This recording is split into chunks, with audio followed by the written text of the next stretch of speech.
difficult it is to maintain your vision when you are working in a movie with this dimension? I think, you know, when you start off a movie, you have a script, which is a very, very big blueprint, and everyone signs off on that blueprint, and then you move forward. And then it's just about communicating to every single person what you're trying to do. But yes, you know, there are a lot of ideas in this film that are very unexpected and original and different for a big movie. Not only do you get the big visual effects film in this movie, but there's a real rich drama at the heart and the core of it. And that was something hard to hold on to, you know, in post and to bring it to the screen. But luckily we were able to sort of hone it and get it out there. A great flood is coming. We build a vessel to hold the innocent. Remember, Noah, he chose you for a reason.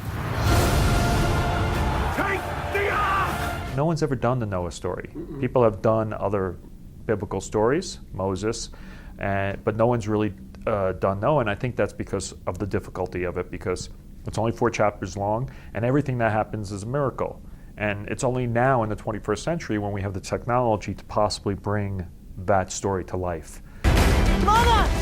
What's them? I think that it talks about those universal and timeless themes that are in the Bible, in the story as it's written in Genesis. Mm-hmm. Stories of faith and doubt and wickedness and righteousness, and you know, so it's I think that they're really interesting themes to think about. What do you want?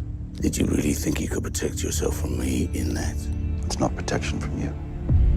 I have men at my back, and you stand alone and defy me? I'm not alone. It was a very hard role to cast. You know, when we were first thinking about it, I had no idea how I was going to cast it. And to be honest, Russell Crowe was not, when I was writing it, I didn't know. I just knew the character. The thing about Russell is everything he does is truthful, and he has a lot of dignity, and I think that comes across. And when you do something like a prophet like Noah, you need to have an incredibly strong person. And so he was a perfect match, and it was exciting to work with him.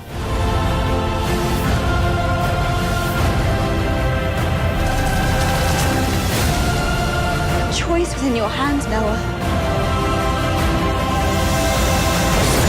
It was easy to accept this offer? Yeah, no, I was thrilled to be part of it. It was very exciting for me. It's a privilege to be able to work with Darren again. I think he's a really accomplished and wonderful filmmaker. He's a visionary. His films are striking. His films are visually very striking and bold. And he's very creative. And he has a strong visual style. And together with that's coupled with I think a real love of acting and performances and drama. So he works quite closely with his actors, is very sensitive in that way. So that dynamic, that interplay between those two strengths of his, I think I recognized.